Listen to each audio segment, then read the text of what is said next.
Bora te atualizar também sobre Carlos Belmonte. Já há uma definição em relação ao futuro do diretor de futebol do São Paulo em relação à questão política. Preciso te falar também sobre Angileri. O lateral do Corinthians é alvo de outros times do futebol brasileiro. Tem as últimas do mercado, bastidores, finanças e muito mais. Fala aí pessoal, sou Jorge Nicola, bem-vindos a mais um vídeo do canal, sempre bom ter vocês por aqui. Sem perder tempo, pedir para deixar like, se inscrever no canal e ativar as notificações para falar sobre Angileri. Lateral esquerdo, argentino, 31 anos de idade, vínculo com o Corinthians se encerra em 31 de dezembro. E o Angileri tem chamado a atenção de outros clubes brasileiros. Vale a lembrança de que pelo fato de estar a menos de 6 meses do fim do contrato, o Angileri já pode assinar um pré-contrato para se mudar de graça para qualquer outro clube. O Corinthians foi informado sobre esse assédio de concorrentes, de rivais, e pretende apresentar nos próximos dias uma proposta de renovação de contrato ao Angileri. A ideia do Timão é ficar com o Angileri por mais uma temporada, mantendo o atual salário sem qualquer reajuste nos vencimentos. O Angileri vai aguardar as propostas para entender qual o melhor caminho. Desde que foi contratado, depois de rescindir seu contrato com o Getafe, o lateral esquerdo argentino disputou 26 jogos, não marcou gols e deu 2 assistências. Tem sido titular em jogos importantes, como por exemplo na classificação contra o Atlético Paranaense. Na Copa do Brasil também havia jogado como titular diante do Palmeiras. Angileri e Matheus Bidu hoje são os laterais esquerdos mais confiáveis do elenco de Dorival Júnior. O fato de ter chegado sem custos depois de rescindir na Espanha e ter um salário de algo na casa dos R$500 mil por mês faz com que o lateral seja um bom reforço. A tendência é que ele permaneça. Assim que tiver qualquer novidade sobre o futuro de Angileri, prometo voltar para contar para vocês. Combinado? Bora te falar sobre o São Paulo com novidade importante no campo político. Carlos Belmonte, diretor de futebol do Tricolor desde o primeiro dia de Júlio Casares, não será o candidato à presidência pela situação. Eleição marcada apenas para dezembro do ano que vem, mas já começaram todas as movimentações e tratativas sobre o tema. O Belmonte tinha o objetivo de se tornar o presidente do São Paulo, sucedendo Júlio Casares. Isso está descartado. Relação entre Belmonte e Casares cada dia pior, há um distanciamento grande entre o que é feito no Morumbi e o que é feito na Barra Funda. Não dá, inclusive, para descartar que o Carlos Belmonte não fique até o fim do mandato do Júlio como diretor de futebol. Nessa sexta-feira, o presidente do Tricolor se reuniu com conselheiros de 2 chapas para conversar a respeito dos rumos da política. Ele pediu para que se evitasse falar sobre eleição, sobre política, sobre conchavos e acordos. A ideia é que esse assunto venha à tona apenas a partir do fim do primeiro trimestre de 2026, quando vão restar mais ou menos 9 meses até a eleição. O Júlio entende que todo esse processo pode prejudicar o departamento de futebol, mas ficou combinado entre todos os participantes dessa reunião na sexta-feira que Belmonte é carta fora do baralho. Vamos ver como é que o diretor de futebol se sai ou responde a essa decisão. Quando o Júlio é eleito e o Carlos Belmonte lhe garante muitos votos, existia a expectativa de que o Belmonte fosse o sucessor natural dele. Aí você deve estar se perguntando, Nicola, mas quem deve ser o candidato do Júlio? Está absolutamente indefinido. Mara Casares, ex-mulher do Júlio, ou tem Aires de Abreu, presidente do conselho, e Márcio Carlomagno são alguns dos nomes especulados sem confirmação. Agora, até dezembro tem uma coisa importante que não está no campo, que é a votação da parceria da base. E para a gente entrar nesse tema, que eu acho fundamental, nós também, não sei se o Flávio concorda comigo, porque é a minha visão de fora, o Flávio está dentro. Essas situações envolvendo a base em 2025, as vendas, que chegam a quase 250 milhões, como o São Paulo vendeu, como está sendo tratada a categoria de base, elas não fragilizam a defesa desse acordo de parceria junto aos conselheiros, o que vai ser ainda apreciado pelo conselho? Então, vamos por partes. Uhum. Então, eu não posso me manifestar sobre o contrato porque eu não ouvi. Certo. E se eu tivesse visto, eu não poderia nem falar, talvez não pudesse nem estar aqui com vocês hoje. Porque ele não foi apresentado formalmente não foi aos conselhos. Então, por onde como você falou, às vezes alguns colegas ou a gente sabe antes. Então, eu estou falando sobre coisas, sobre a matéria do Bruno Gil Frida, do GE, que é um excelente companheiro, confiável companheiro. Sim, exatamente essa é a informação que eu tenho sobre números. Que é eu tive uma conversa até com o Casares e com o Carlomagno, onde eles me falaram alguma coisa sobre os princípios, as motivações desse fundo. Então, o conceito deles é que para qualificar a base você precisa contratar jogadores semiprontos. Tendo jogadores semiprontos, você vai ter valores mais altos de vendas. Então, esse é o conceito deles. Você trazer dinheiro para investir no semipronto, que vai te dar uma condição melhor de venda, maiores valores, se você vai conseguir aumentar.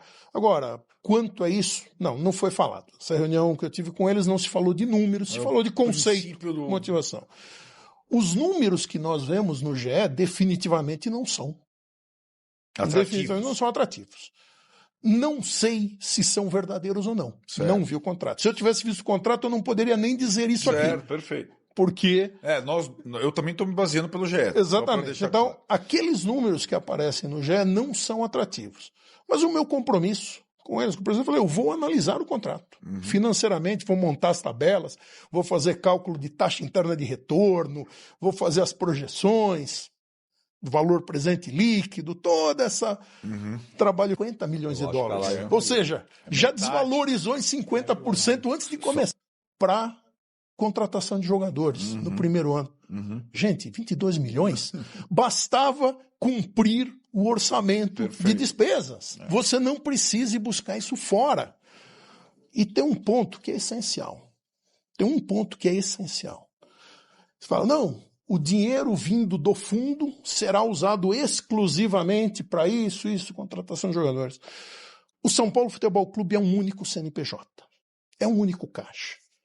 Dinheiro hoje no São Paulo Futebol Clube é o pingo d'água na chapa quente. Quando ele caiu ali, sumiu. Evaporou. O dinheiro entrou lá, já tem uma fila de credores. Tem acordo judicial, tem folha de pagamento, tem parcelamento tributário. Não sei, precisam me explicar isso. É uma coisa que eu vou perguntar. Se tem alguma previsão no contrato que consiga blindar, que consiga defender. Certo. Mas eu olhando à primeira vista, da forma como eu entendo, da forma como eu estudei, eu não consigo enxergar como que você possa ter um recurso que vá ser exclusivamente utilizado para o investimento cotiacendo, que é o único CNPJ. Esse dinheiro que cai na frigideira e evapora, se aplica ao dinheiro do FIDIC? Não, esse tá blindado. Não, o do FIDIC tinha o mesmo problema. Tanto que o FIDIC captou os 135 milhões, eu não gosto de falar números de cabeça, mas os 135 milhões eu tenho muito certo comigo. A previsão era maior. A previsão era de 240. Então captou 135 milhões de 240 previstos, um pouco mais de 50%. Sim. Um pouco mais de 50%.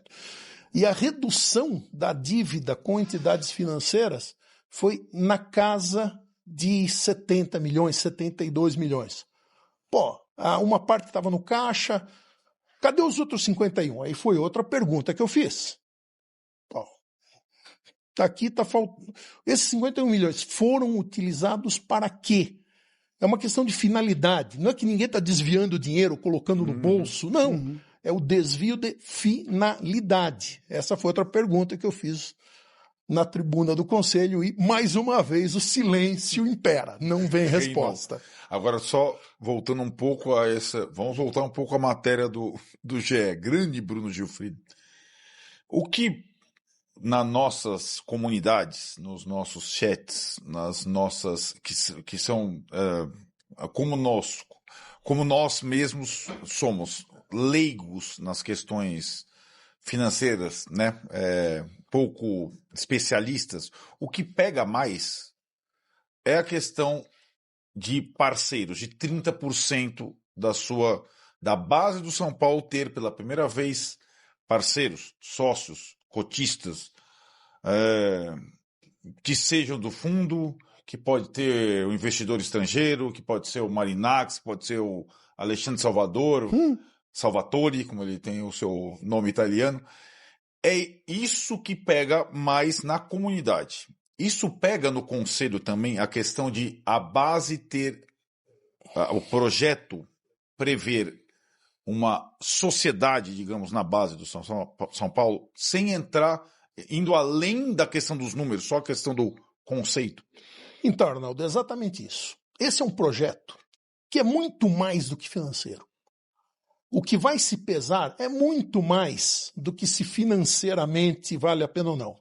Como eu falei, eu vou fazer todos os custos financeiros. Agora, em termos de princípio, aquele conceito que nós tínhamos, do São Paulo Futebol Clube, ser autossuficiente, é o clube que não precisou de mecenas, é o clube que não precisou dessas parcerias, nós não tivemos Banco Excel, nós não tivemos MSI, Music, nós não tivemos Parmalat, nós não tivemos Paulo Nobre. Então nós sempre tivemos orgulho disso, da gente conseguir tocar o nosso negócio como modelo de administração. Então, acho que a primeira coisa é um reconhecimento que diz, eu não sou capaz. Nós não somos capazes. E isso, no Conselho, está pegando muito. Certo. Muito, principalmente com o pessoal que construiu. O pessoal fala muito dos velhos, do pessoal de idade, mas a verdade é que entre muitos desses conselheiros vitalícios, Certo. que o pessoal critica muito e que realmente o processo tem sido questionável, mas tem gente lá que construiu. Teve gente lá que colocou tijolo no Morumbi.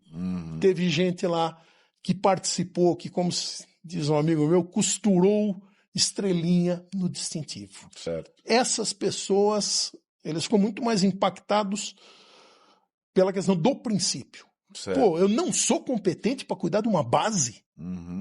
Eu tenho uma estrutura fenomenal, eu sou o São Paulo Futebol Clube, tricampeão do mundo, e eu não tenho competência para cuidar da base.